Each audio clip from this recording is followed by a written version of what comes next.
Gasped. Hello. this Where is am I? the this is another song of the Fear and Broathing podcast. You notice my background has changed ever so slightly because I moved my camera from right here to right here. Oh, what? You went through a camera change and I can't even see it? Yeah, I just moved it, You're but just gonna spring that on me like that? what a disaster! Oh, I God, quit. my whole world. I quit the podcast. Anyway, we watched a movie that I have seen before and I love. We watched a movie. If you watched the last episode or listened and watched the last episode, you would know that I love this movie because I got really fucking excited when we got it. Um, so this movie is called The Ritual, and it is a horror movie that is adapted from a book, and it is a fucking roller coaster ride. Um, It's good. is It's very good. Yeah, and Joe doesn't even like horror that much. Like he I'm really enjoyed it. I'm very picky on my horror. I think I was telling Shawn. Um, no, I don't think I was telling Shawn during the movie that whenever people say horror, they're usually referring to slasher films, which I don't like. I don't really like body horror that much. Like if it's done right, it's cool. But this is more of a thriller and like an unknown horror, which is right up my alley.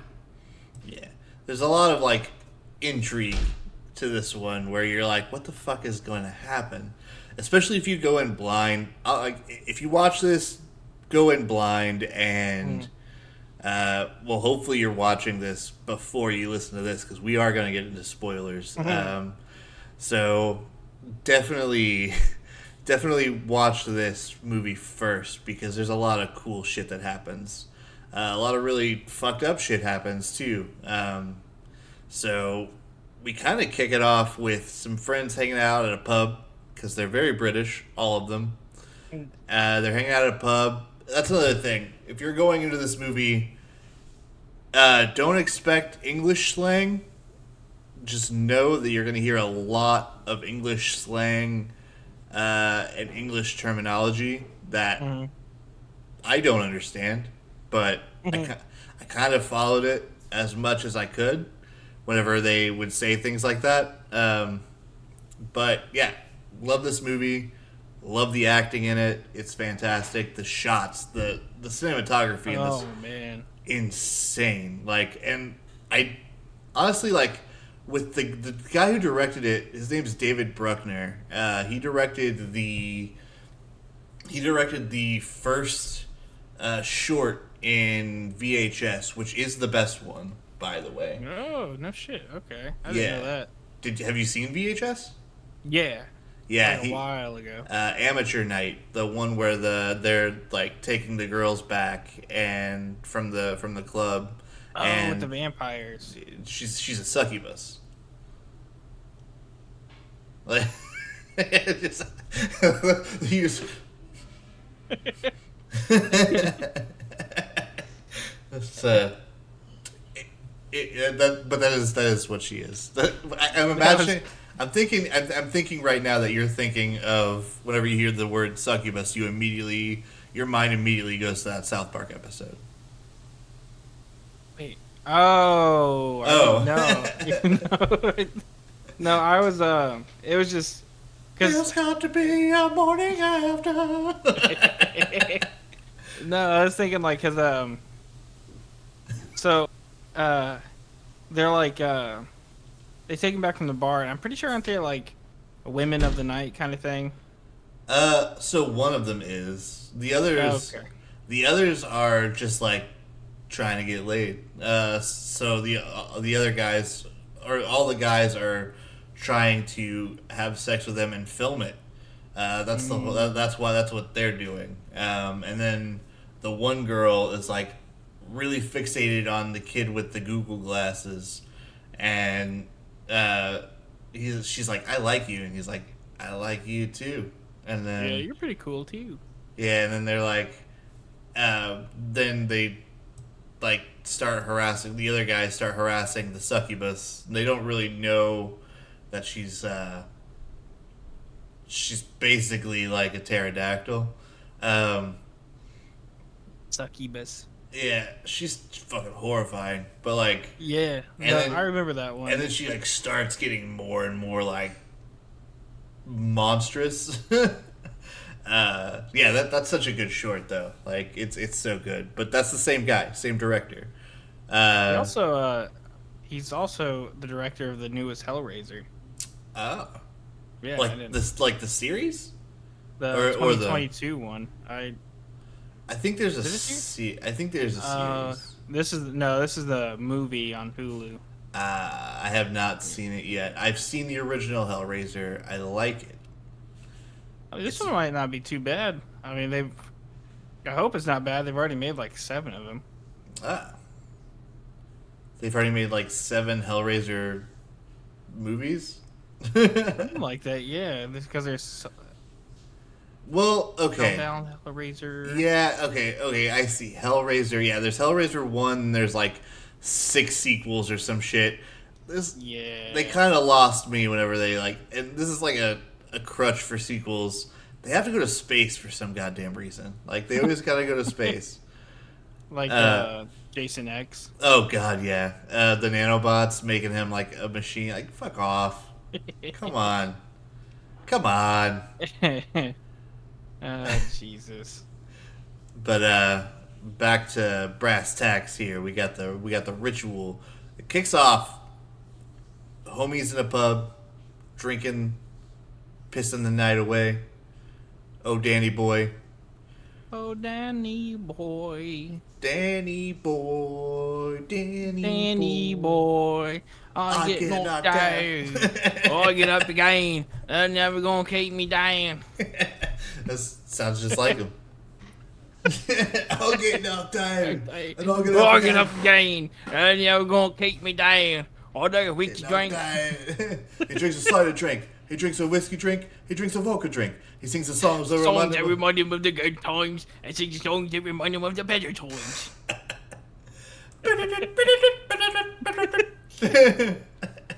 Yeah, we should start a cover band. Yeah, Chumbawamba. I remember there's one song on that album. Yeah, I've listened to the whole album. Where it's like drip, drip, drip, goes the water, drip, drip, drip, and that's the song. Well, fuck him. Who's calling? Mom. She's probably like, why aren't you gonna pick your sister up?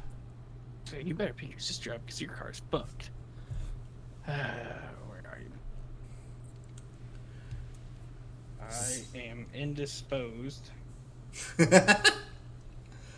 Sorry about this, guys. Sorry. I can't talk right now. What do you need? What do? What do? You need what do? You need what do? I can't do a Yoda voice. What sucks is that I'm using my phone as a camera and you can see it be vibrating. Yeah. Anyway, the ritual.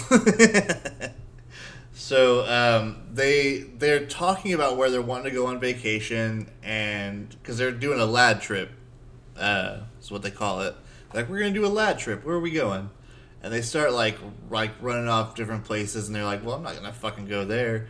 And they're like, nobody fucking goes to Berlin like willingly. And I've never been to Berlin. I'd probably want to check it out willingly. Yeah, I would too. There's a lot of places I'd check out willingly. I want to see. Not where they go though. Yeah, no. Good God. Good God, no. I have seen enough movies about Sweden to know that I'm probably not gonna want to go to Sweden anytime soon. Like Midsummer. This one. Okay, I've seen a couple movies. But yeah, so they are trying to decide. Um, so they were like, "Oh, what about hiking in Sweden?" And then that was one guy who he's like, "I would really like to go hiking in Sweden." And then they're like, we'll think about it. But then they're like, "Oh, we're probably gonna end up." Well, you find this out later, actually, but I'm not gonna say it. So Oh, slow down, Sean. Slow down. yeah, so they leave the pub and they're walking home. They're walking in a direction, and then they're like still talking. And the way they act in this movie is fantastic because it just makes you feel like they have been friends for a very long time, which is great because that's what they're supposed to be. Yeah. And then one of the guys goes, "I'm gonna go buy a bottle." So he goes into this grocery store. He's like, "Yeah, anybody want anything? Anybody coming with me?" This I think his name's Robert. He goes with him, and he's like, "Yeah, I'll go in there with you." And he's like, "You guys want some shit?" And they're like, "No, we're good." So most of the group stays outside. Two people enter this grocery store. There's nobody in sight at the moment. So they're just like, okay, whatever. We're just going to grab what we need and then we're going to wait as you do. He's looking at this vodka and then they notice the clerk on the ground bleeding. And she does not look good. She looks terrified. She looks like she's like. We find out that the store is being robbed. And this is like a really crazy way to open a movie, where it's like you first meet these guys. You don't know much about any of them at first, but like just to think that you could just be at a pub one night or at a bar and you go to get a drink for your like you being at home and you're like, all right, I'm drinking while I'm at home because I didn't quite get what I needed, and then all of a sudden you're in a convenience store or a grocery store that's getting robbed, and then your friend gets murdered in front of you. Yeah, it's kind of fucked up, like, because like they're robbing him, and you can tell that Luke wants to like hop out and try to save Rob. He's got this bottle in his hand. He's like flipping it over, like looking at it, like, yeah, this could probably work. And he's like looking back at him, and then he just gets fucking like rocked with this like bar or like bat or something. Yeah. Like, So crack his fucking head open. whenever I first watched it, I thought it was like a machete or something. I thought it was like, I can see that. like a sharp weapon. But yeah, I think it was more. I think it was a blunt weapon, like a bar, like an iron bar or something, like something that is pretty heavy, got some weight to it, and then he hit him like really hard with it in the face, and this didn't kill him like right away, but like he hit the ground as he would. And then Luke is just like behind this end cap, and he's just like freaking the fuck out.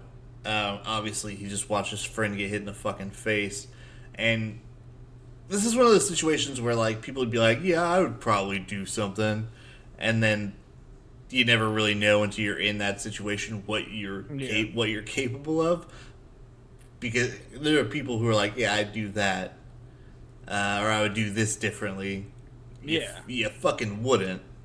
Most likely, you'd probably do the same thing and you'd shit your pants over it. I know I would. Yeah, most people would be frozen in fear, and it's easy to say, like, I would do this, I would do that, if you're, like, watching from an outsider perspective. But when you're in it, it's a lot differently. Yeah. It pans out a lot differently. Because, like, here's the facts here. Is, like, there's multiple people. You don't know if they have a gun. They're not alone. They're robbing a fucking store. You think they're just gonna rob a store with a pipe? No. Fuck no. So yeah, sadly enough, he did what he could in that situation, and that's ensure that he also didn't die. So then he I guess he comes back out and gives them the news, but we don't really see that because it kind of just cuts to the title card right after we see them actually murder Rob. We don't really see what happens after that until later, whatever. There's like some dream sequences, because Luke has some like pretty vivid nightmares during this movie. But we cut to them hiking in Sweden, which is what Rob wanted to do. So they're hiking there. They've got the whole crew's there that were there that night. So they're on their lad trip. They're doing it. They're out here. They're in Sweden doing the dang thing. So they're like, all right, well we're fucking here now. How much is left? And they're like, well, about 14 hours left of this hike. They're like, God damn. But they go up this little ridge and they do like a memorial for Rob, and he's like, this is what he would have wanted. And then Or is that an entire flask? yeah, that's a really cool looking flask too. Yeah, it had like a little glass part that you could look in, see how much you had left. Yeah, it was really cool. I would really like a flask like that now. Me too. But yeah, he's just like dumping this whole fucking thing out. Like, I get pouring out for your homies, but you have to waste the whole fucking thing. Like, And what did you say? You said the only thing that's wasted besides Rob right now is the fucking whiskey. yeah, yeah, because you were like, yeah.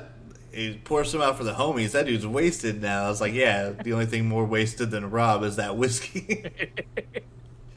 Yeah. Oh god.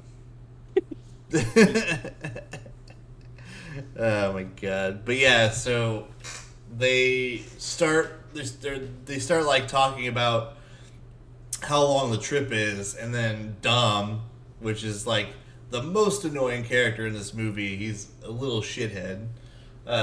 He like trips and falls and hurts his like hamstring, or like tears his hamstring. He's like, oh fuck, I'm not walking on that shit, mate. And then they're like, oh, suck it up, it's not that bad. And he's just like, and then the banter between them is great. Again. Oh yeah, the banter in this movie is fucking like hilarious. Not Dom. Dom's fucking stupid, but I mean, there's some things Dom says that I cracked up about, but that's just because he's this little weaselly shit. But I did like the whole like Hutch is like walking over to him. He's like, your knee's not that bad. He's like, oh, I'm sorry. Are you a fucking doctor? Oh, so then you should probably give yourself a prostate exam right now. Yeah, that was good. Fucking the banter, like, again, they just really like. I gotta give credit to whoever wrote this, probably a writing team or something, but the writers were on point, and then the delivery by the actors, of course, was phenomenal. They did an amazing job. It made me feel like I was like in the group, listening to this shit happen. Like we're watching this in our point of view. It made me feel like I was one of them, which was that's how it should be done. And that's I praise the fuck out of this movie. Yeah, so they the hamstring injury happens, and they're like, well, there is a shortcut through the forest. Don't do that. Yeah, that's never a good fucking idea. Never do that shit.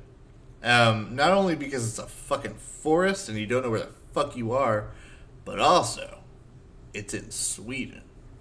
So, and then they make reference to whenever they get close to the forest, they're like, oh, are there fucking bears in there, mate? And it's like, of course there are fucking bears here.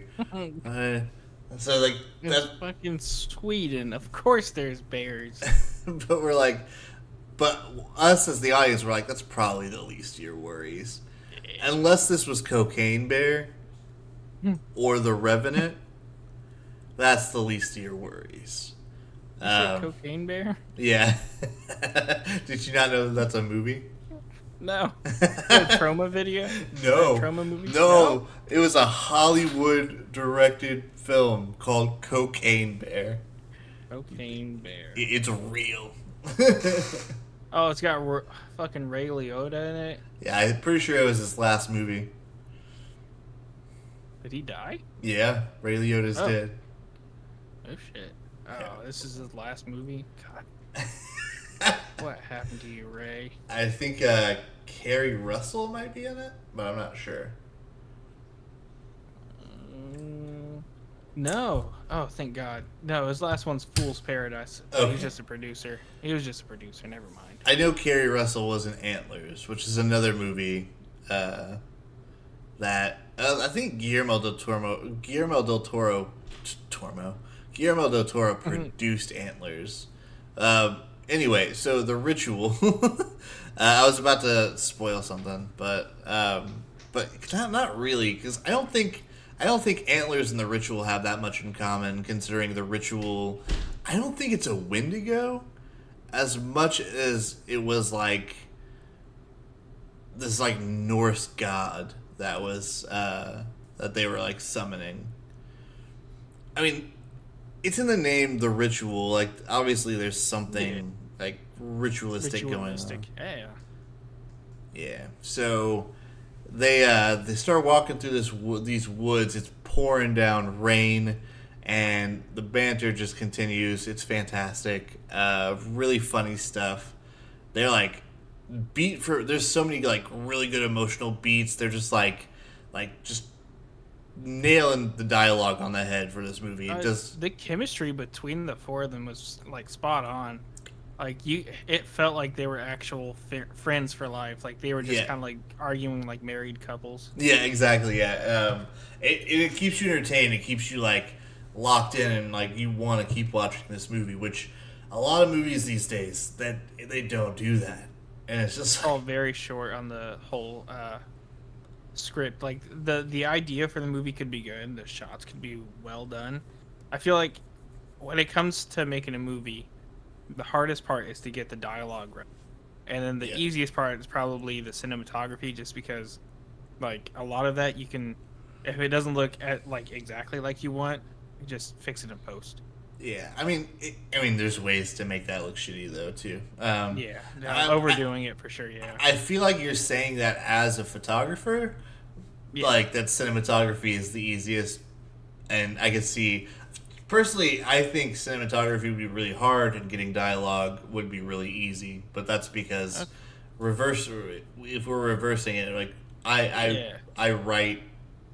I don't know. I write more, and I would say that you take pictures. That's I would agree too. Because you're more adept in writing than I am. I always struggle with the dialogue. But when it comes to like filming, it's more second nature. And I cannot take pictures for shit. So if you look, I don't know. I've taken some really good pictures of my cat, but I mean, it's not too bad. It's not too hard. Like there's like little cheats you can do to get good pictures. Yeah, like the rule of 3 or whatever the fuck. The rule of thirds. Rule of thirds. A lot of cameras have a grid. It's a 9x9 grid. I think it's 9x9, 3x3. So yeah, 9x9. And you just set it up. You get something. The rule of thirds is at least 1/3 of it has to be covered up by something. So like, if you're shooting like I don't know, like cat tree over there, you would get at least the majority of the subject has to be at least 1/3 of the composition, and that's how you take pictures. It's super easy. Okay. Now, when it comes to lighting, that's when it gets a little trickier. Okay. Because that's like lightning in a bottle type shit. Right. Yeah. I wanted to be a cinematographer as well. Like I just wanted to like dabble in it. I still really do. I just know that it's very hard. So like you just gotta have like the right kind of lighting, and then That's lenses and all that. what? Like I gravitate to, or I have to. What the fuck am I saying? No, you distracted me. She comes up and she's like, ah. What are you trying to say? She doesn't know anything about this movie. I don't think she's ever watched it in her entire life. She's like, I love The Ritual. I've watched it like 3 times. I think she had. Oh, she's just been watching it every time I watched it. What? Come here. Oh fuck! Show the world your face. Show the world your face. I Nugget. I can't see you right now, but I know what you look like. You chubby little kitty, you. She's like 11 pounds. God. Yeah. Jeez, Nugget. Yeah, the only thing that they told us at the vet that was negative was that she gained some weight. We were like, oh, okay, that makes sense. Yeah. But like we were like sitting in the waiting room like stressing out. Like they came back and they were like, yeah, she's just fat. I'm like, okay. We just went in for a checkup. Like so there was nothing like we didn't think that there was anything wrong, but you're always like worried that there might be when you go to the vet. But then like they came back and she's like, she eats too much. I'm like, oh, okay. Oh, okay, that's fine. Yeah. So we're like cutting down on what we give her. That's probably why she's yelling at me, because she's like, motherfucker, this is not what I'm used to. Like, where's my carrot cake? Where's my damn carrot cake? I want kibble, and I want it now. She's like, it's Shawn, it's about 9:30, and I'm expecting a full bowl, and I'm looking at the bottom. There's something's off. Yeah, I see way too much of the bottom of this bowl. This is like this little circle. Like, the food all around it. It's like, this is bullshit. What the hell? What am I supposed to eat? There's nothing in this bowl. You go and shake it a little. She's like, oh, shit. How did you do that? What is this sorcery? Oh, food bringer, please shaketh my bowl. Oh my god. Fuck yeah. You know what doesn't need what doesn't need a human to shake a food bowl?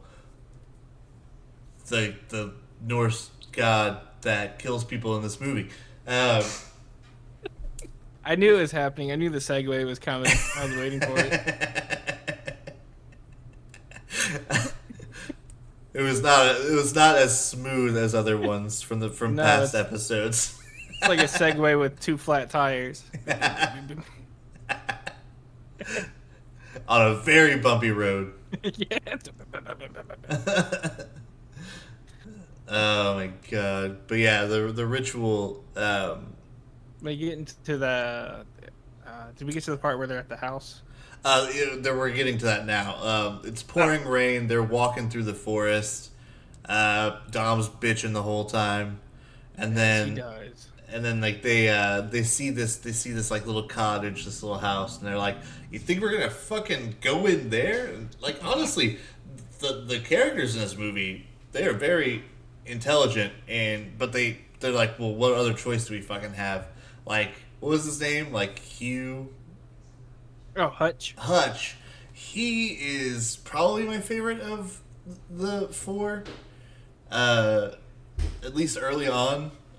Because we're gonna figure out what happens to him later. He's like the most reasonable, but also the least reasonable at the same time.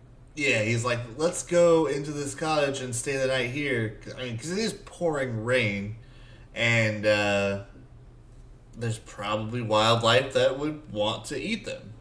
Yeah. So he's right. It's like he's like, hey, we should go in here and stay the night here so we can be dry and safe. But there's no safety in this goddamn movie. Like, they were never safe. Ever. And and we find that out. But yeah, like critically thinking, you're like, all right, this makes sense to stay in this old abandoned house, because just nobody there, and it's dry.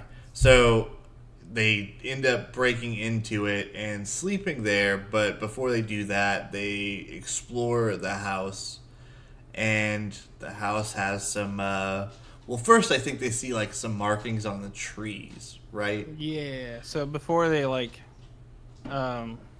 actually get into the little hut, they find a gutted elk hanging from Yeah, like yeah. tree branches, and then there's like these symbols carved on the trees. And like, if this was a normal, if I was in their position, I would definitely get into the house. I would be very skeptical because of all the carvings and the ritualistic deer hanging or elk hanging. But Yeah. I would probably also. I'd be very. I wouldn't sleep.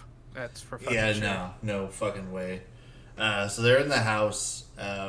Personally, I think if I were in their position, I would hope my brain would tell me to just go back. Yeah. Even though it's a long walk back, but at least you're not in the fucking forest. Yeah. Um, and really, that was like the downfall of this whole trip for them, and like everything that happens after this point, where they're like, "All right, we're gonna go through this forest. We're gonna go through this forest to get to where we're supposed to be because it's a shortcut." Uh, well, it's Not much of a shortcut. yeah, it's a, it's really fucked up. It's a fucked up journey that they have to take. I Um, think if I was in their shoes, I wouldn't have went through the forest in the first place. Yeah, Like, like I would have rather carried Dom the whole way. yeah, me too. uh, Fuck that. but like hindsight's 2020. They didn't have much hindsight to begin with. They just were like, hey, let's fucking go through this forest. What's the worst that can happen? Um, we're about to find out. So Going. they But they're like fucking around in this house. They're fucking around with each other, and then they do they hear a noise? I think they hear. Well, I know Luke hears a noise outside. Yeah. I know Luke hears a noise outside. My cat wants to play fetch. it's okay. My cat wants attention. Yeah. Yeah, right, but You ran right past it. yeah, your tongue Mow. hurts.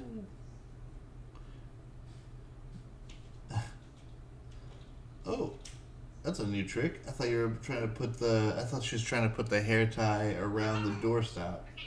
I just heard her. Wow! She's been screaming at me all fucking day. Play. Me want playtime. Okay, Nugget. Yeah, but Luke hears a noise outside, and he's like, "Did you guys hear that shit?" And they're like, "Nah, I didn't hear that." And then he's like, They're "Okay." like, nah, you're fucking stupid. Yeah, he's like gaslighting the fuck out of him. Yeah. You didn't hear that shit. And then, so they go in, they start seeing like the same symbols inside the house that they saw outside. And then they're like, oh, help me get this, was it Hutch? Hutch is like, let me get this stove burning and we can start burning some Yeah. shit.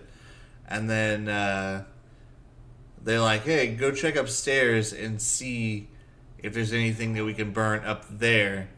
And then Phil goes upstairs. He's Arabic descent, I think. I don't want to be wrong here, I but think so. yeah, he looks like he's definitely a very brown man.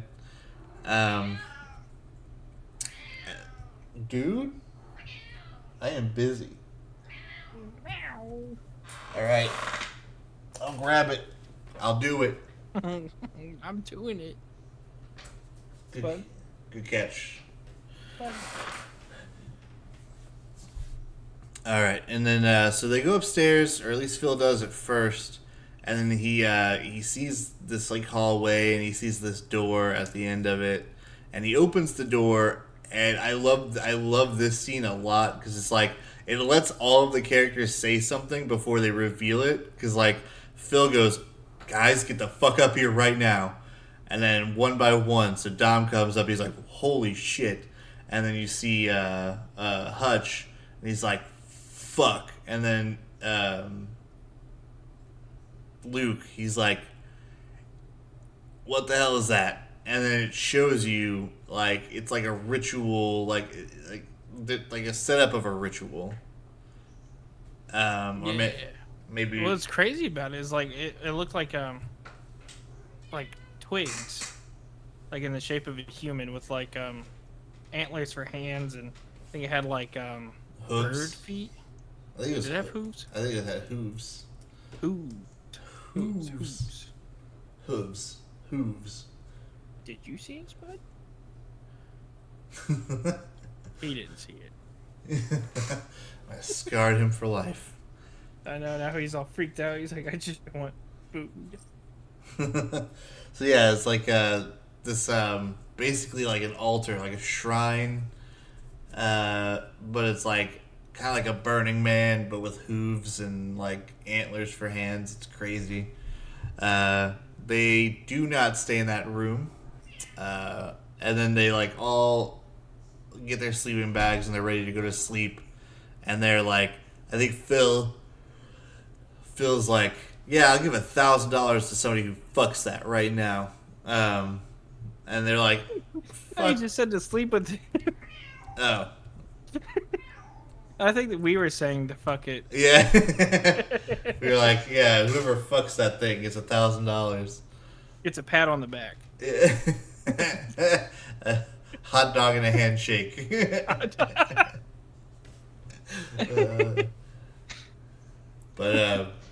Yeah, so they're all like, no, it's not even worth it, man. And then, yeah, everybody goes to sleep, and then everybody starts to have a nightmare, like everybody. We don't really know what everybody's nightmare was. We just know that Hutch pissed himself. We know that Phil had a vision that he needs to be upstairs and praying. Butt-ass naked. Butt-ass naked. Buck naked, yeah. Like, Phil, like, is... Like, he is worshiping that thing. Yeah. And then... Luke has a dream where he is back in the grocery store. And he sees everything that's happening again. Sorry, I had to yawn.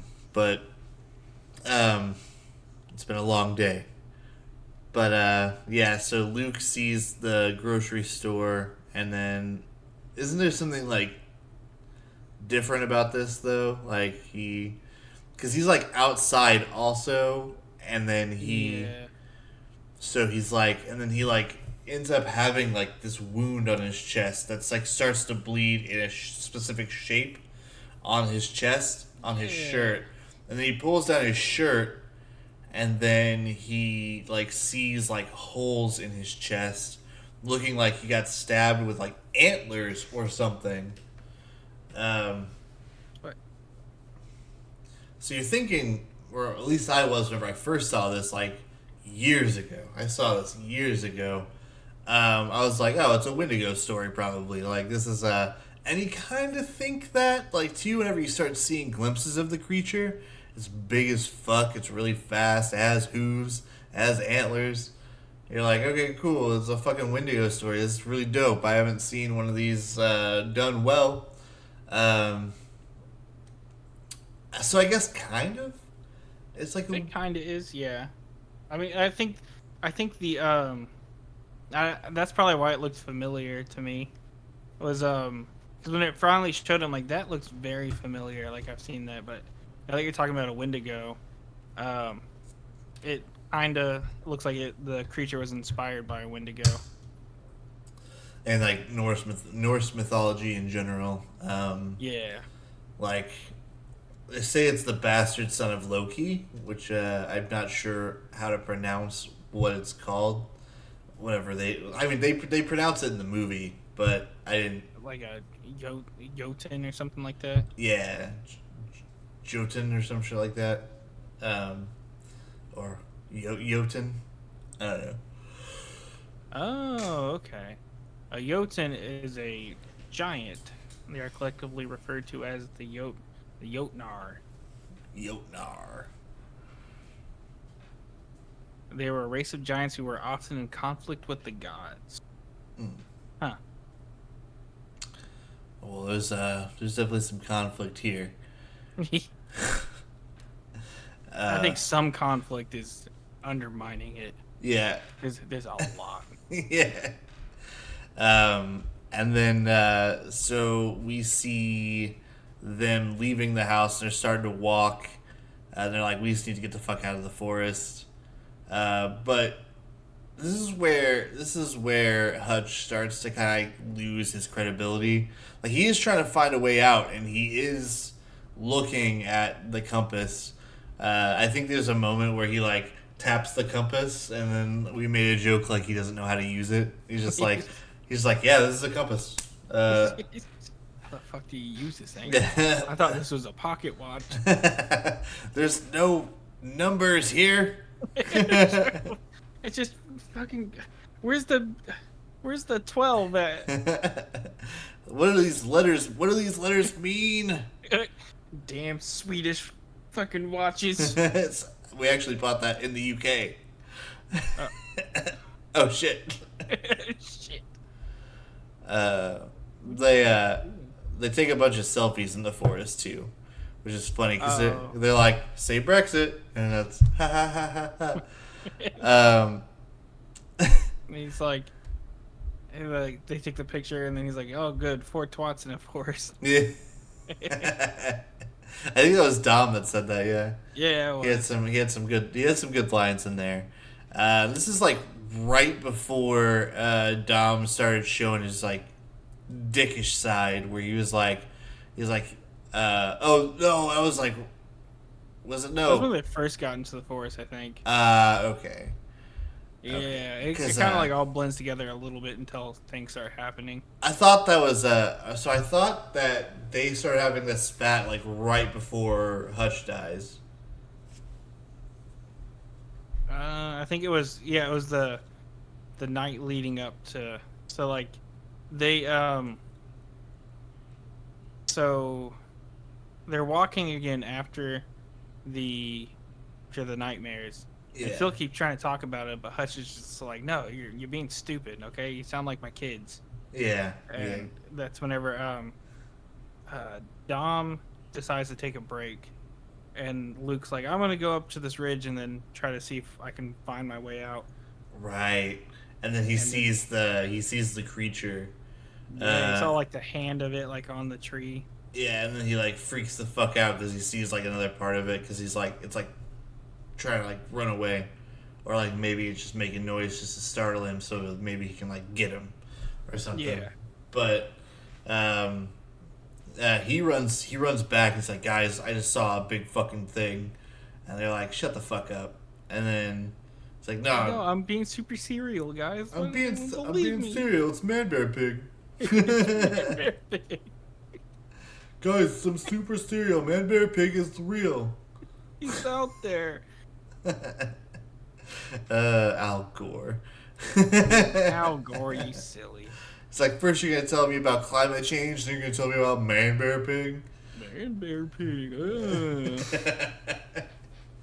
Oh my god, South Park. Oh my god, it's half bear, half pig, half man. No, stupid, it's half pig, half man, half bear. No, stupid, it's half man, half pig, half bear. No, stupid, it's Man Bear Pig. It's Man Bear Pig. I'm cereal. All right. But yeah, so he goes down there. He tells them about the creature, and then I think Hutch and fucking Dom's still laying down because he's a little bitch. He's like, "Oh, I really hurt my leg, guys." I mean, it does look. Dang. It does look bad. Like Like it's like bruising and like it's swollen. So I mean, yeah, it's pretty fucking bad. But they're like, it's not nearly as bad as you say it is, which I don't believe that at all. Um, Yeah, it looked pretty fucked. yeah, and they're like, just get the fuck up, we gotta go. And he's like, fuck you, basically to Luke. And then he starts bringing up the shit and then like the shit that happened at the store. And he's like, Blaming him for them being there and everything. yeah, he's like, we wouldn't fucking be in this mess if it weren't for you. And then he's like, no, what the fuck did you mean by that? And he's like, it's not the time. And then like, cause Hutch is trying to like calm everybody down. He's like, it's not the time for this shit. And then it starts to make Luke question everybody else's opinion on this. Because Dom started, not Dom, but Hutch started the movie by telling Luke that it wasn't his fault. And now everybody's kind of like questioning it. Yeah. Which is fucked because like it wasn't Luke's fault. No, I mean like, and if Dom was in there, I doubt he would have done anything. Like, I don't think he would have done anything. Hutch might have done something, Maybe. but honestly, who knows? And Phil definitely wouldn't have. Phil's kind of like he's like not a bad character and he's not necessarily he's like really neutral. Like the whole time. Like he's like so Hutch good character, Luke good character, Dom annoying but ultimately like not like I don't know, he's a shitty friend. Yeah. But like so I think Luke is good in a sense that like He's human. yeah, and then Hutch is like reasonable and he's trying to be the voice of reason and he's just like trying to be the glue that holds the team together. And for the most part he is, which is something I was surprised by that he was the first one to die. Because it was I think for the story, it's good because he was the glue that held it, like the voice of reason and everything. So if he goes first, it makes their whole foundation a little shaky. yeah. And it's exactly what happened. Yeah, exactly. And like so once Hutch dies, like I feel like there was like just like a quick succession of like the group kind of getting like put down. Yeah, that's what I was just thinking. Like, because like Hutch gets killed and hung up on a tree. They find him, and then it starts getting dark pretty quickly. Because it was kind of getting dark already, but in the same night, essentially, they're walking, and you start to see this like clearing, and then again, Luke is like, "I'm gonna go check this out." He needs to stop leaving these motherfuckers behind. Because every time that happens, something bad's about to happen. Like, he's just like, and then like Luke goes up and he checks it out. He's like, oh shit! He sees all these like torches, like in the distance, and he's like, okay, I see a way out. We just gotta keep walking this way. And Hutch was right. This is where he was directing us. So he's like, hey guys, we need to go. And then like he just sees or he hears a noise, right? It's a noise. Yeah, and then he looks down and sees like he like shines his flashlight because it's just now starting to get dark. Yeah. And he sees Phil like freaking out. He's like, we heard something, and then the thing grabs Phil. Yeah, just like quickly just snatches Phil, Yeah. and then like runs off with him as fast as possible into like the opposite direction. And then now he's like Luke is like frantically like looking around, and like he sees like a face in like the underneath a tree and like in like some brush, and it's Dom's face, but it like there's like a startling like jump scare kind of, but it's effective. So he's like, and you're like, oh shit, because you don't know what the fuck's in that forest either. So it's an effective jump scare, which I don't say often because I fucking hate jump scares, but this one was reasonable. Like, I think what added to a lot of the thrill to this, and it's if it's done well, like in this movie, then it's good. Is the lighting, like it was so dark during a lot of the movie, Yeah. but they used lighting. So like whenever they were first in that hut, remember lightning was going off, and that was like you could see it through the door and like everything. It was done very well. And again here, like they do really well with not showing much of the creature, so it makes Right. it more terrifying. And you just see people getting yanked up, and you hear them getting killed, and like you barely see anything. And then like whenever it finally shows Dom's face, it's like an effective jump scare because you're not Yeah. seeing anything. And then boom, it's Dom. That's another thing. Like, I really, really like the sound design in this movie. Like, Yeah, I probably like most of the time when I'm watching movies, I'm not wearing headphones, so like it's really easy to miss things. And like since we started doing the podcast, like whenever we watch movies, we wear headphones. Well, I don't know if Joe does, but I did for like the latter part of this movie. yeah, like And like as soon as I put it on, because you're telling me the sound was like really crazy good in this. yeah, As soon as I put it on, I could hear the footsteps of the creature go from one to the other. yeah. It was really nice. Yeah, that's a really good touch. Like, and you like, it's so cool whenever they put like that much attention to detail. Like, you're not gonna notice it if you're not wearing headphones, but like, it almost sounded like it was like either. So it was going from like like one side of you to another side of you. It was really cool. Yeah, Um, it was really immersive. yeah. So and that also adds to like yeah the banter that they have makes you feel like you're a part of the group, but also hearing what they're hearing the way they're hearing it, I think that's like really really good. Like it's incredibly effective. I couldn't imagine seeing this in like theaters or something because like Oh yeah, it'd be like I'd probably walk out of there like holy shit, what the fuck did I just watch? And in a or good like way. yeah, or like surround sound speakers. Yeah, That would be ooh. yeah. And I didn't really have the greatest equipment whenever I first watched this. I had better equipment the second time I watched it with my girlfriend. I ended up going to bed pretty early because I had to work early the next morning or something. But I was like, I've already seen it, and she stayed up and watched it. It was like she like told me in the morning like, "Holy fuck, dude!" I was like, "Yeah, Yeah, it's great." pretty fucking crazy. Yeah, yeah. Like just I fell in love with this movie like first watch, and then now that I'm like listening to it with headphones and watching it with headphones, I'm like, yeah, way better. Like a million Yeah, times better. it adds another layer Yeah. of love to it.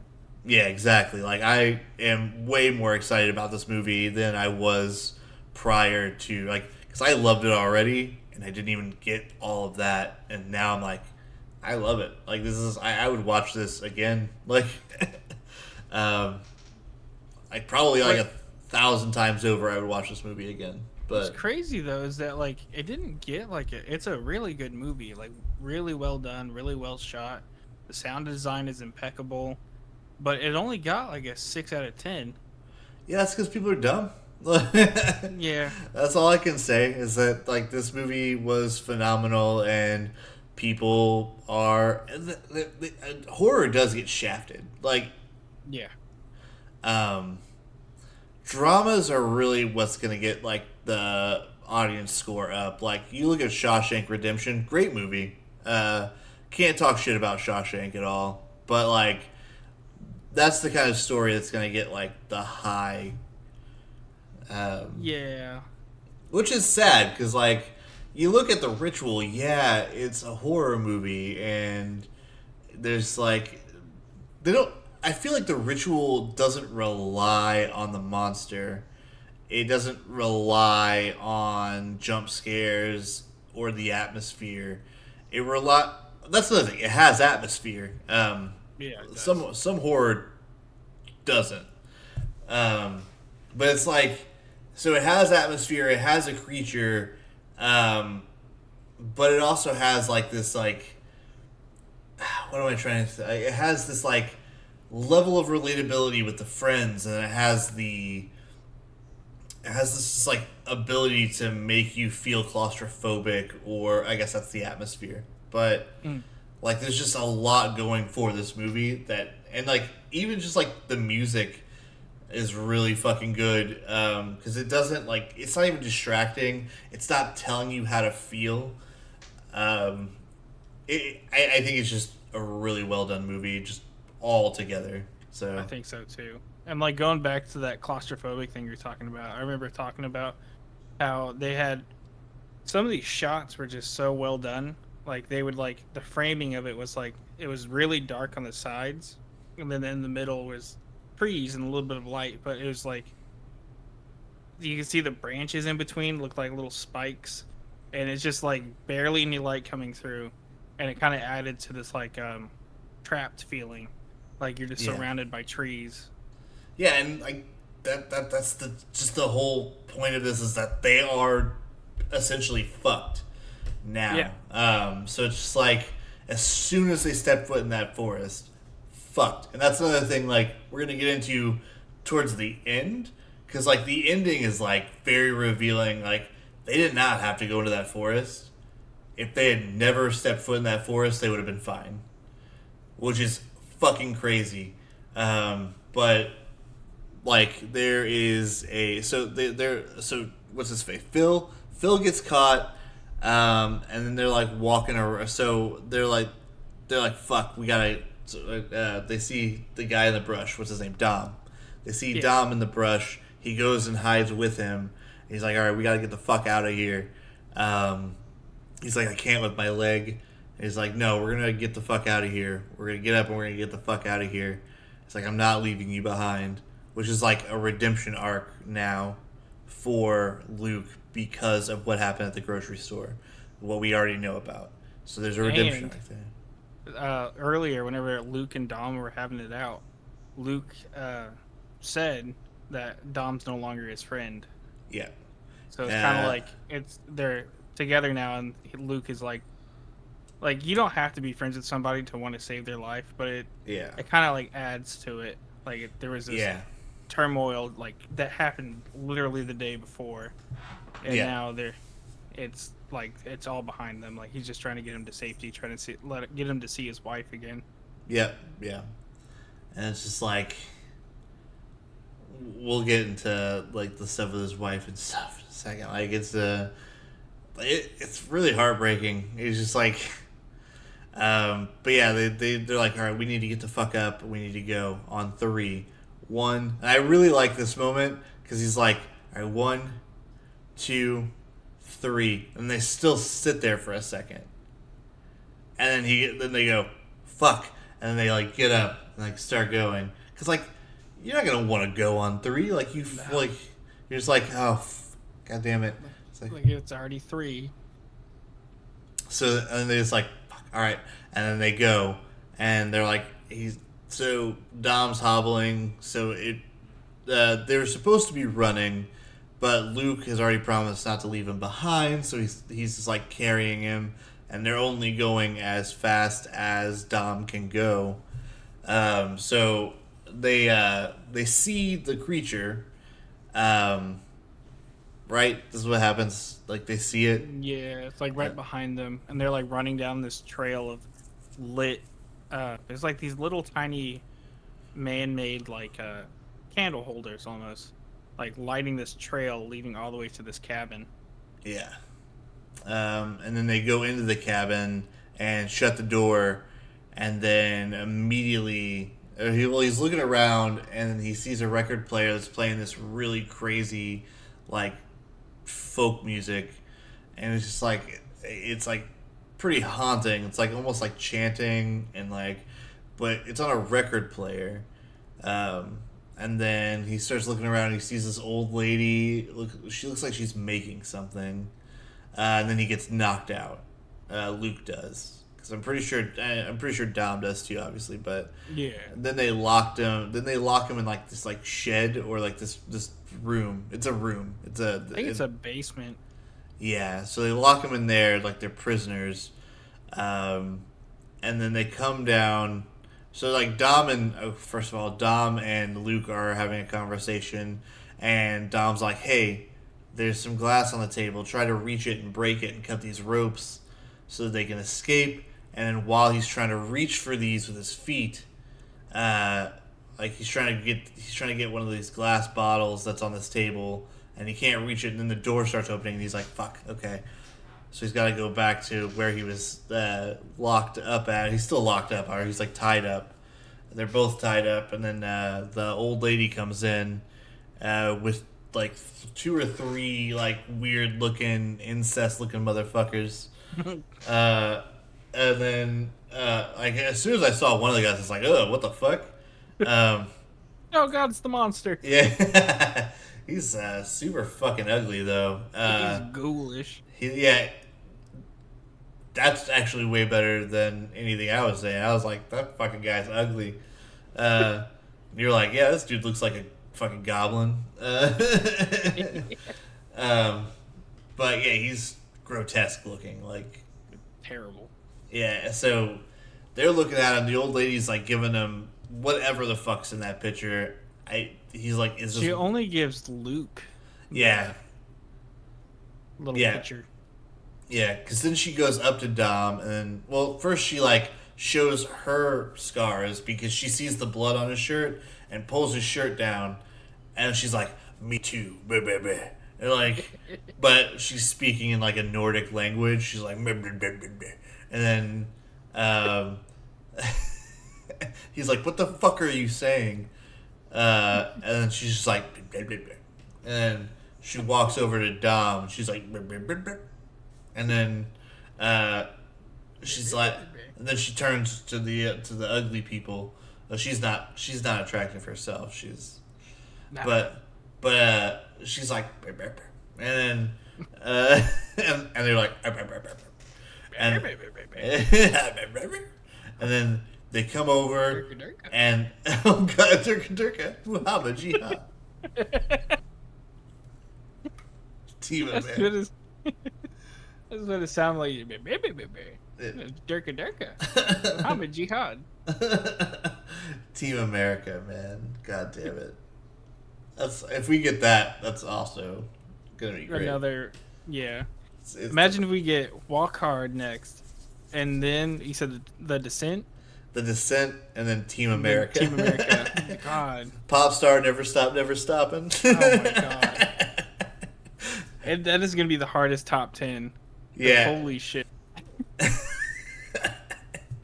I think Walk Hard still takes it.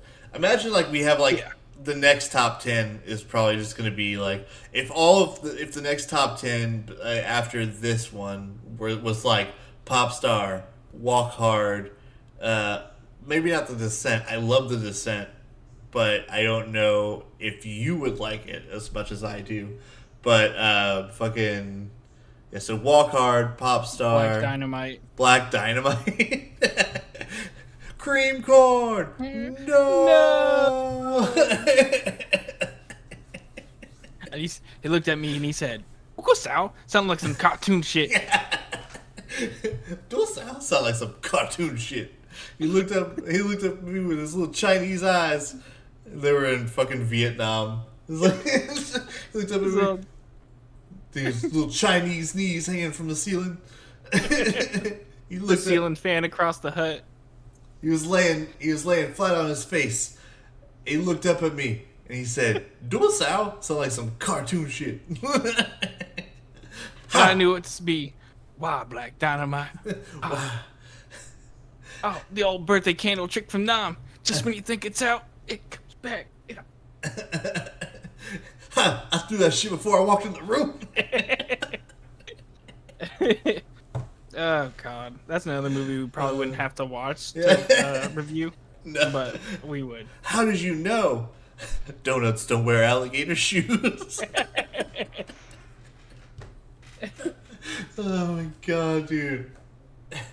No, Black Dynamite, stop it. We tried that.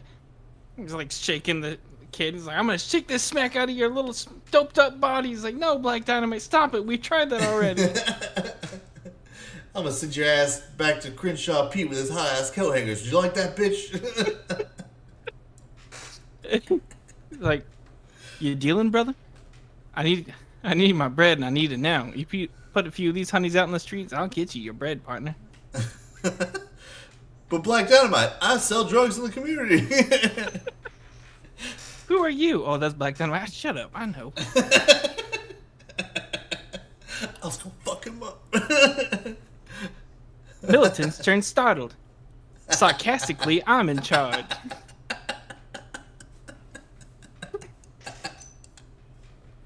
That movie is so.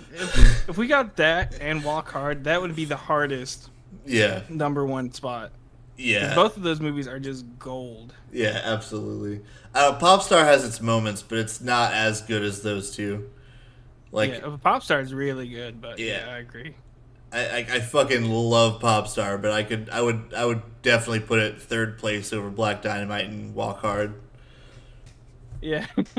Right now, right now, looking at the top 10 for this 10, I'm seeing The Ritual, and I'm like, that is money for me. Yeah. Because what's the other ones? Flower, What Happens in Vegas, and Lady Chatterley's Lover. Yeah. Yeah, so this is the fourth one for this one, and The Ritual, I'm just seeing it. I'm like, bam, champion. But you never fucking know. You never fucking know. We don't know what we're gonna get next. Yeah, it could be something we've both never seen, and it blows our fucking minds. So yeah, it could be like that one movie, grass. Unkept grass. Unkempt grass. Yeah, that's it. In the tall grass. Yeah.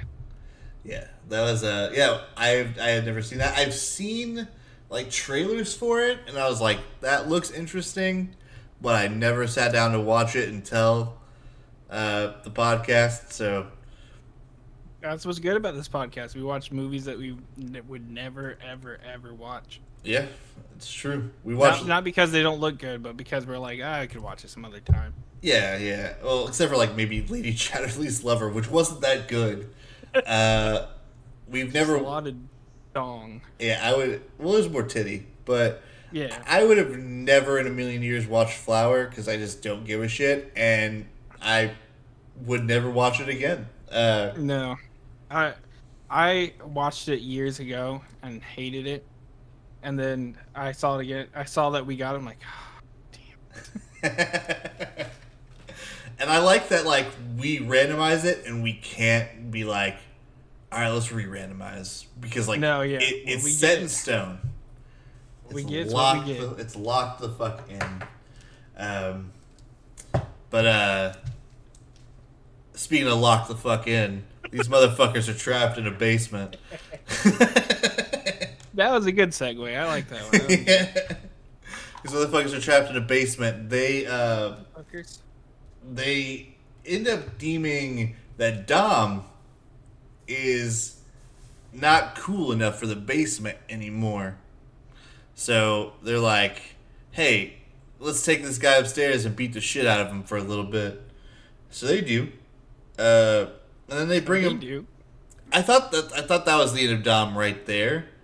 But they put him back in the basement for a little bit. And I don't know why. If only to... This is probably my least favorite part of the movie, is they put him back in the basement, and then... Because they could have just, like, held onto him and then tied him up to the... But I think it was only to just get this moment out where he was like, I never told you about my nightmare. I saw my wife. Like, they were going to sacrifice me to the thing. I saw the creature, and... they were sacrificing me to him, or to her. I guess it's to her. And then they, like, I saw my wife, and then he wrapped his, like, cold dead hands around me, and I died.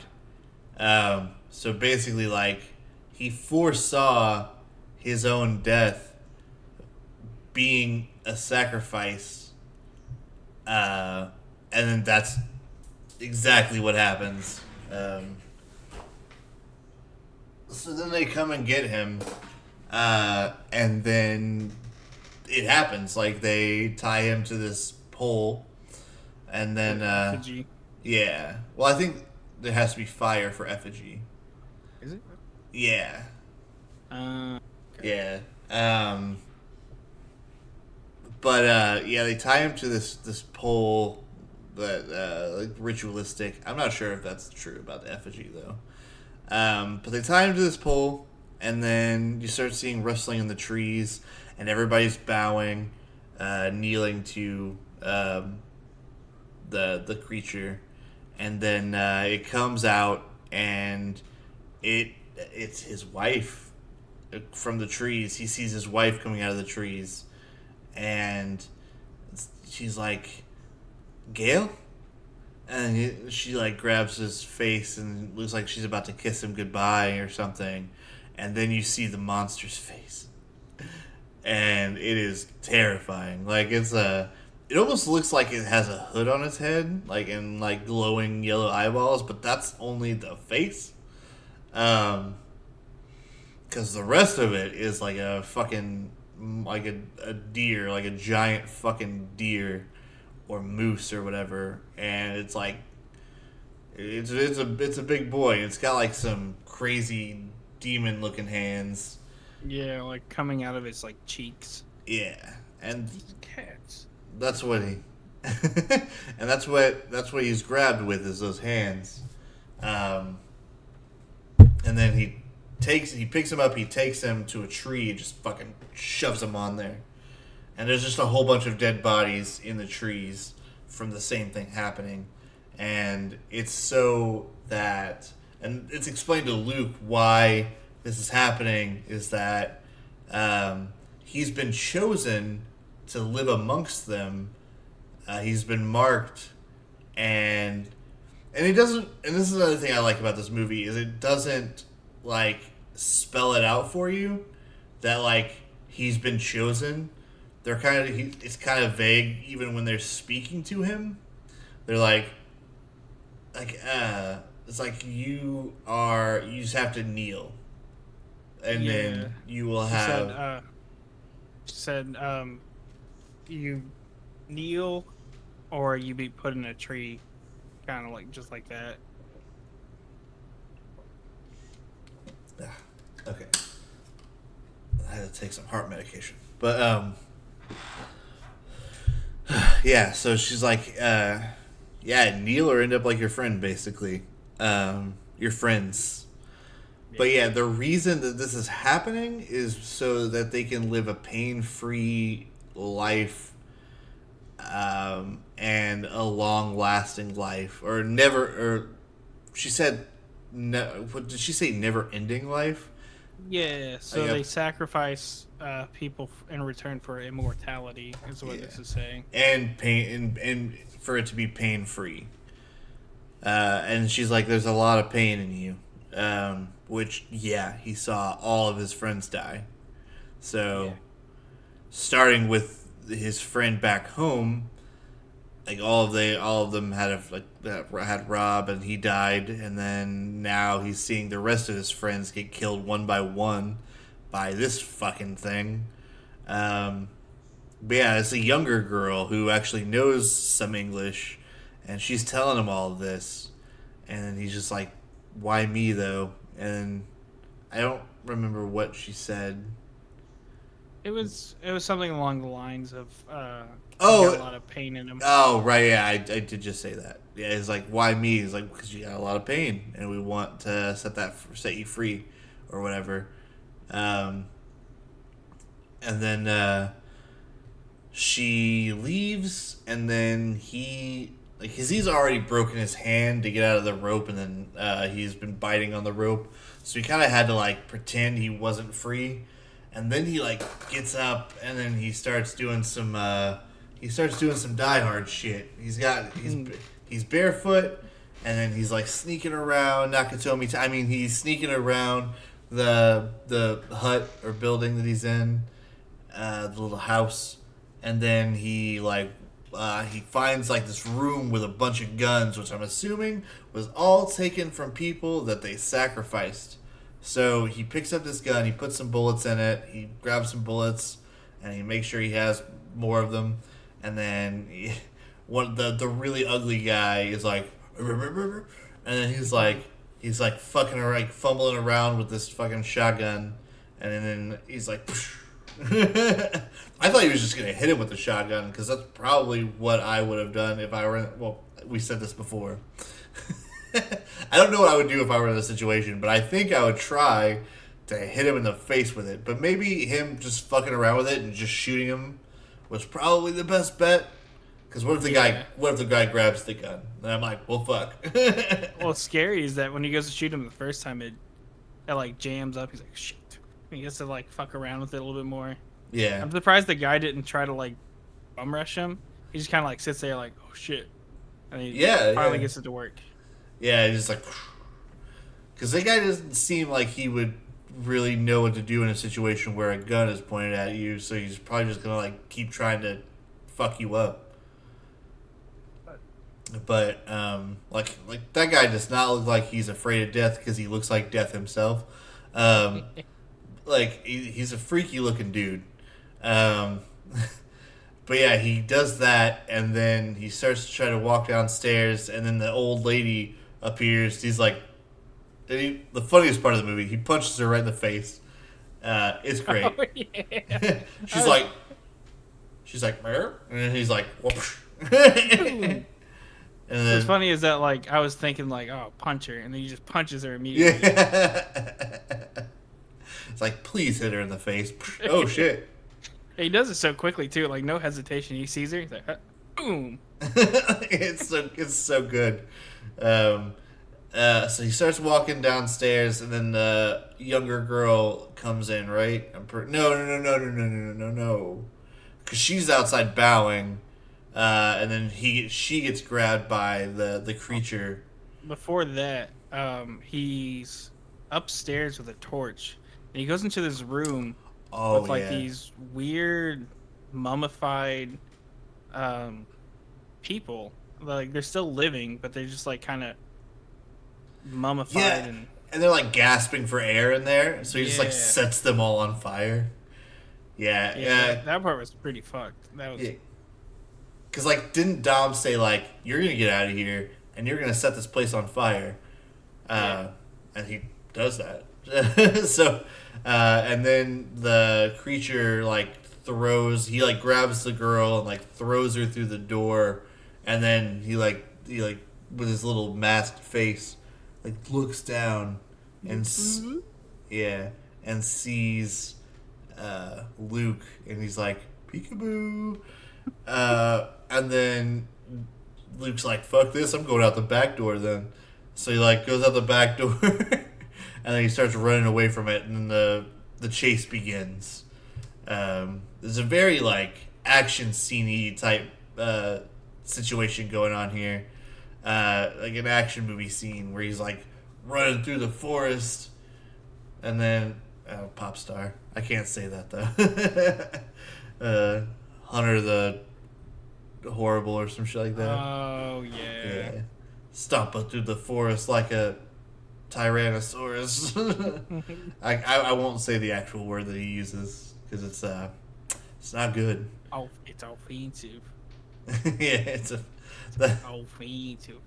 Chris Red, come on. But is that who that is? Chris Red. Yeah, Chris Red. He's on SNL. Oh. Yeah. Okay. Yeah. But yeah, like the chase scene happens. He's running through the forest like a Tyrannosaurus, and then, and then he's being chased, of course, by the monster, just like knocking down trees, and like he's pissed or she's pissed, and then fucking he's like. What happens after this? Because I'm so fucking... So, the creature tries to fuck with him a little bit by making him hallucinate that he's in the... It, like, puts, like, the, convenience store shelves and the lights. Yeah. Kind of fuck with him, and he just starts running, and he gets blindsided by the creature. Creature knocks him down, and then, he bows, and the creature's like, oh, well, shit, okay. He kind of just like T poses. What I saw. T pose. It's a T pose for sure. He's like, and Looks up at him. Yeah. shows like, cause, and then he's kind of like looking, the creature's kind of like looking up and T posing, and like, it's like showing its like entire size, which is fucking huge. Yeah. And then he like looks up and he like stands up. Luke like stands up and he's like, I'm on a T pose. So he kind of gets ready to, and then like he gets like smacked back down, and then he's like, no, you kneel, basically. Instead of just like hanging him up on a tree, he's just like, no, you fucking kneel. And then you see like Luke looking over and he sees like this sharp weapon. And then Oh, it's the axe he took from the after he shot the guy, he like picked up an axe and he's like running away with it. yes, so he's got this axe and he sees Rob. It's like part of his hallucination. He sees Rob, and then Rob like looks over at him. Does he like say or gesture to him to do anything or? No, I think he just goes "Blah," and then like grabs for some bottles. Yeah. Okay. Yeah, so he's just like he sees Rob and he's like, fuck it. I'm not going out like this. So he picks up the axe, gets up and he fucking swings it at the creature, and then the creature's like, ow, fuck. He's like, God, oh, He's like, what what? the hell? He's like, what the fuck, man? I didn't do anything. Like, we were having a good time. I was T-posing, you were kneeling. Like, this is a good back and forth we're doing. Yeah, it's like, I like this a lot. Why the fuck you have to ruin it? Now I gotta kill you. Yeah, like the rest of the people I killed today. Stupid. I'm tired of killing. I thought we were actually gonna be cool. Yeah, I was gonna let you ride me through the forest. It was gonna be really fun. And then, so yeah, he starts the creature starts chasing him down after he gets cut, and he's like, "Fuck off, man! You don't have to do shit. That's so uncool." And then Luke runs out of the forest into the clearing, and the creature fucking stops. That Can't leave the forest. some people would be like, that's a cop out, but fuck those people, because that is awesome. Because it's like, if they had never stepped foot in that forest, they would have been fine. Like, it's almost like that. So I have two examples of what this reminds me of. One of them is is it The Mist? Yeah, The Mist, where like the ending to that movie is so fucking grim. It's like, oh, he's about to like. There's only like 4 bullets. There's 5 people, and he shoots all 4 of them, and then he has no bullets for himself, so he just steps outside. One of those people was his son, and then he steps outside, and then the military roll up, and you're like, If he had just waited a couple minutes. yeah, like that shit is so bleak, and I love it. Yeah. And then there's another. This one's a little less like Jackie Chan Adventures. So, so there's a episode where they go into this house, and it's there's a girl who is cursed to stay in that house, and she's the protector of this house, and she turns into this like abomination whenever it hits a certain time, and if Jackie and Jade are like trapped in the house with her for right now, but they can go in and out of the house. Jackie and Jade can, but they're having a hard time leaving the house because the monster is chasing them around.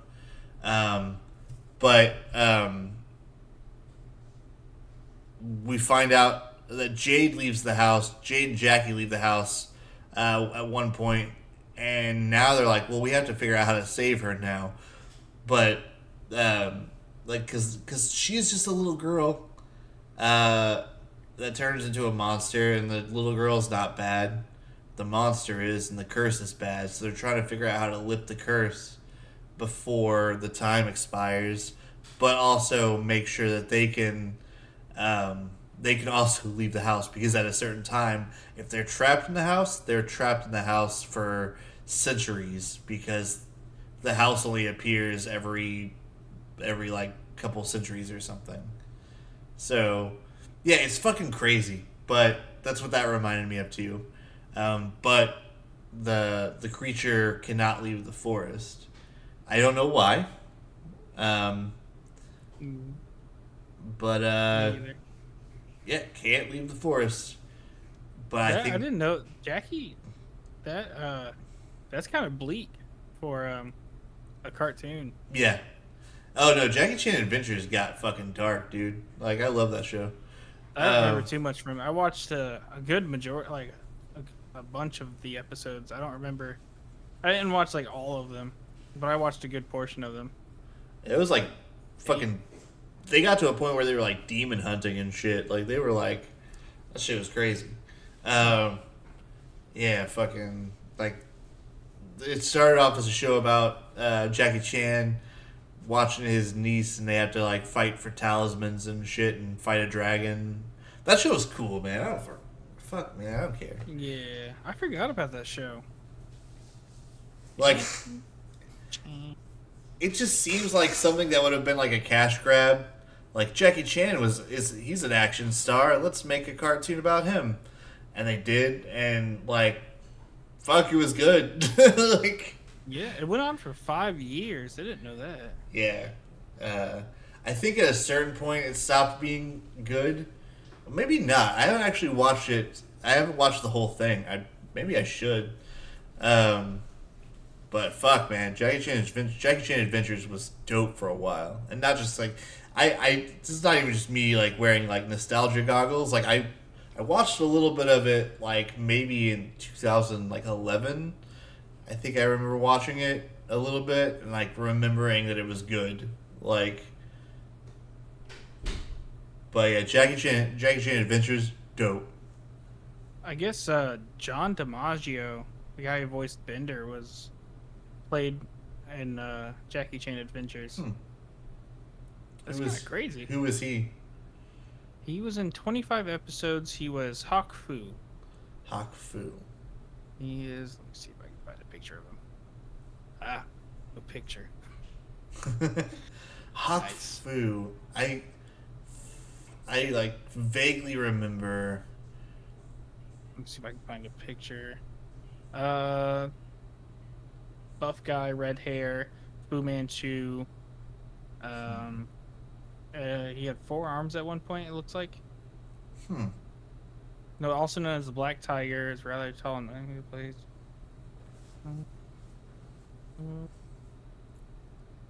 He's a villain. Yeah. Sounds like a villain. Yeah, anyone who's buff is a villain. Anybody who's a Fu Manchu.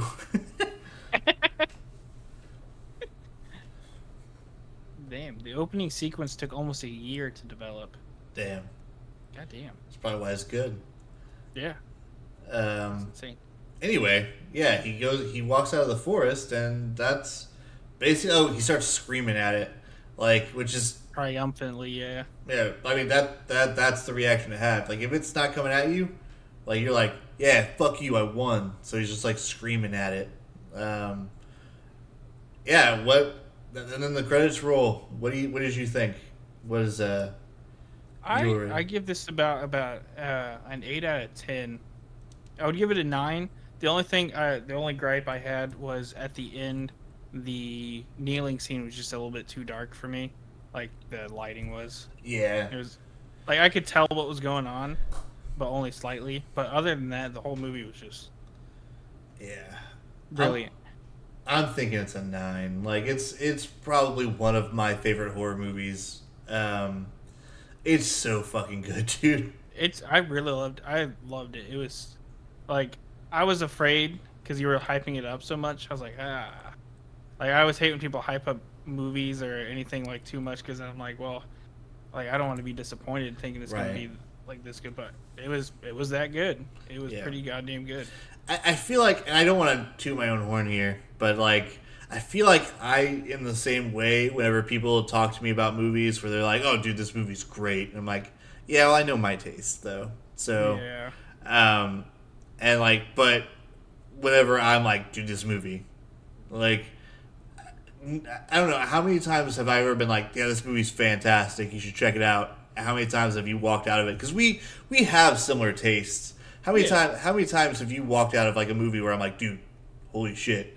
How many times have you walked out and been like, yeah, that wasn't good though? Like, I don't think none. Yeah, none. yeah, Anytime that you told me a movie was good, I was like, yeah, yeah, that is a good movie. yeah. Or So, like anytime you're like, this movie's dumb as shit, I'm like, yeah, that movie's dumb as shit. but it doesn't work for everybody though. Like, because obviously I have different tastes than other people. If I'm like, oh, this movie's fantastic, some people will be like, that movie sucked, and I'm like, what sucked about it? Tell me about that. Like, let's have an open discussion about why you thought this movie sucks, and then they're like, well, first of all, I'm like, and they'll say something. I'm like, that's not that's. I mean, that's like they'll just be like this was really stupid, or like, what was stupid about it though? Because like they'll break down specific things about the movie and be like, well, it was just really dumb, and I'm like, what was dumb about that? Like, there's a reason for that, and then I'll explain the reasoning for the thing that happened in the movie, and they're like, oh, well, this didn't make sense. I'm like, what didn't make sense about it? Because then I'll break down. It's just, but I don't know. No, I feel you. I feel you on that. I feel like I like weird shit though. So, I do too. I don't think the Um, ritual was weird though. I think it was just really well done. it was for a horror movie, and like I said this earlier, like I do like horror. I'm very picky about it. I like certain like this one was pretty good because of the mystery aspect of it, and like the it didn't show everything straight on. A movie that did that really bad was Cloverfield. I liked They like I liked the first Cloverfield, and then I liked, I liked the sequel more, the 10 Cloverfield Lane. I haven't seen it I yet. think that was really good, and then they fucking made the Cloverfield Paradox. That movie sucks dick. But that's because it's not even a Cloverfield movie. It was made as a standalone movie, and then they slapped Cloverfield, the name Cloverfield, on it. So yeah, like it has nothing to do with the Cloverfield movies at all. But I yeah, wasn't huge on the first one. Like I liked it when I was a kid, but I just wasn't huge on it. I think it's the found footage element that really gets to people. Like I Yeah. found footage has like become something in the last like 15, 20 years that like, I mean, Blair Witch kind of started it. I don't know if it really started it, but it was like the big one that like kicked everything Yeah. off. And then there's like moments in cinema history where you get movies like Blair Witch that define a genre, and then we wait until the next genre defining movie where like, so for found footage we had like Blair Witch, and then Paranormal Activity was like the next big found footage like hit. There's always I think something that's gonna be like genre defining for every genre. VHS did a pretty good job. I agree with that as well. Like, I like VHS more than any of the Paranormal Activity movies because I think Yeah. Paranormal Activity was just very, very fucking lazy. Um, Yeah. but that's Jason Blum for you. He will make a movie for $1 million and then make way too much by being really good at selling it via trailers. And like, I'm not saying that his marketing is bad. His marketing is great. His movies just suck. Like, fucking Blumhouse. God damn it. Oh shit, he did Megan. Yeah, I was kind of upset. Sometimes I'll watch a Blumhouse movie, and I am pleasantly surprised. Uh, That's a lot. There is one thing that I liked that Jason Blum has done, and it's not. Some of the movies are fine. Like, I'm never gonna sit there and say a Blumhouse movie is incredible because I don't think they are. There's one thing that he did recently that I was like, wow, that's really cool. Is he will sometimes give a first time director, like somebody just out of the blue, like, hey, you're a director, you just got out of college or whatever. Here's $1 million. That's the budget for the movie. Make something, and then we're gonna produce that shit, and we're gonna get it. Like, and then sometimes they'll have like a theatrical release or something, and it's like, one of them was like Bloodline, I think it was called. It had Sean William Scott as a psychiatrist that kills people, so that was pretty fucking cool. He also did a movie that I really enjoy. It's crazy because you're looking at these and they're like all horror movies. Like he did Sinister 2. I did like Sinister though. Sinister was good. I like Sinister. I think I watched it with Emily not too long ago. I think she fell asleep. But Fair he enough. did Whiplash, which I thoroughly enjoyed. Whiplash. Whiplash is one of my favorite movies. I didn't know that was Blumhouse. I didn't either. I'm like looking at it, it's kind of crazy because like you're looking at all these like horror movies, like a lot of The Purge, a lot of it's The Purge, Paranormal Activity, Insidious, Happy Death Day, Megan. Okay, Happy Death Day was fun. I didn't watch it. It was fun. Happy Death Day 2, not as fun, but Happy Death Day 1 was pretty fun. He did Get Out? I know, well, he produced Get Out. Yeah, that's what I figured. And Jordan Peele wrote it and directed it. Yeah. So, like, some of these movies are like... I'm pretty sure Jason Blum is specifically a producer. I think so. Yeah, he just says CEO of Blumhouse Productions. Yeah, it's just a producer. Yeah. But, yeah, an 8 and a 9. Those are the ratings. We can go ahead and get into the fun part. Like the rest of this wasn't fun, but let's see what. Yeah, dude, But this is my favorite part of the episodes. Like it's like spinning a wheel or like rolling the dice and seeing it's so good. It's so good. Come on, Gary needs a new pair of shoes. Gary needs a new pair of shoes. SpongeBob references for days. All right, and 3, 2, 1. American Hustle. American Hustle. Okay. That it's a David O. Russell movie. Okay. It's got Amy Adams, Christian Bale, Bradley Cooper, Jennifer Lawrence, Jeremy Renner. Get better soon, Jeremy Renner. Louis C.K. Oh no. He's gonna pull his dick out. Jack Huston and Michael Pena. Don't like Michael Pena. I love it. I love Amy Adams, Christian Bale. Bradley Cooper's good in most things. If you give him the right role, yeah. Yeah, Jennifer Lawrence is good in the right roles too. So, yeah. Jeremy Renner. Did you ever watch Silver Linings Playbook? Yes. I think they were both good in that. I thoroughly enjoyed that movie. But David O. Russell, I'm pretty sure he did I Heart Huckabees and Dallas Buyers Club. Yeah. Dallas Buyers Club. Great. Silver Linings Playbook. Oh, for real? Okay. Yeah. That's what made me think of it. Oh, he did Moneyball? Oh, no, wait. Hang on. That's more like this. Okay. I was like, he did Moneyball? I love that movie. Let's try to find.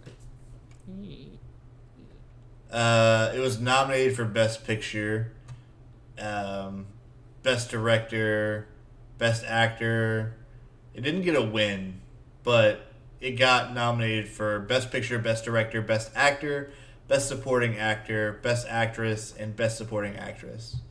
So, yeah, it got nominated for a lot. So we're actually looking at an Oscar nom next time with American Hustle. So you guys get ready for that.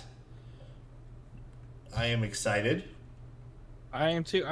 This is a movie I've been wanting to check out for a while. It's just never got around to it. I did like the Silver Linings Playbook. He is the director for that, and it's got Christian Bale in it. Christian Bale's an amazing actor. Yep. And like we say, fucking Bradley Cooper and Jennifer Lawrence are good with. I feel like the right director, they're good. Yeah, that's true. And obviously they do well with David O. Russell. So Yeah. even though David O. Russell, I don't know if I don't know if you've watched Mike Birbiglia. But he's a comedian who I think he's really funny. I'll check him out. But in one of his stand-up specials, he's like, I was about to present an award for lifetime achievement to David O. Russell at an award show. So I was cackling on the plane whenever I was writing the joke for him. But he got on stage and he played the rant that he did to Lily Tomlin. So it's on YouTube. There's this rant that David O. Russell, he's like, you stupid bitch, I'm just trying to make you understand the picture. And you're just coming in here and you're being a cunt. And he's just like, so he writes down the whole thing. He's just like, holy shit, this is funny. He's like, so he was just like, yeah, I read off the whole thing. He's like, he said one quote from somebody else, and he was like, and then he read that off from David O. Russell, and he was like, two great directors basically saying the same thing. And then apparently David O. Russell got up and fucking left. He was getting a Lifetime Achievement Award, and he got up and he fucking left because of that joke. And then, yeah, the whole point of that joke that Mike Birbiglia was telling was he was like, yeah, so I love comedy and I love jokes, and like my wife, I was talking to her and she was like, well, maybe I shouldn't say this then. It's like, and she told me like, do you want to be a comedian or do you want to be true to yourself? And he's like, well, I want to do both, but like I want to be true to myself. And she's like, then tell that joke, like, and he's just like, yeah, fuck it. But yeah, so American Hustle. We were watching that. You were gonna say something before we wrap up? No, I'm just looking at Mike Birbiglia. Yeah, all of his specials are on Netflix, I think. So. Called Auto. No, but I'm stoked to watch American Hustle. Like, it's definitely a movie I wanted to check out for A con 10 man. years. A con man and his seductive partner are forced to work for a wild FBI agent who pushes them into a world of Jersey power brokers and the mafia. Sounds fucking good. Yeah, I'm down. Well, I'm gonna have to be. But yeah, anyway, this was the Fear and Broathing podcast. We did watch The Ritual. We talked about The Ritual, and soon we will be watching American Hustle. We've done our jobs. Please let us go. Let me leave. Let me leave. All right. Anything you want to say?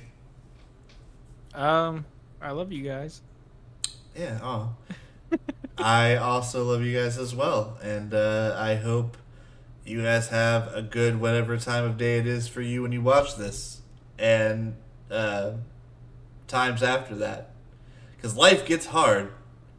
Life gets tough. Life gets life. TUFF. TUFF. Life can fucking suck, but it can also be really fucking cool sometimes. So exactly. Depends on what you do with your life and how you view it. Yeah. Yeah. So we want you guys here on this planet with us, and yeah. Yeah. Take that. Take that positivity. Deposit that into the bank. Yeah. Right in the bank. Right. The blood bank. Oh. Wait. All right. Well, with with that being said, bye. Bye.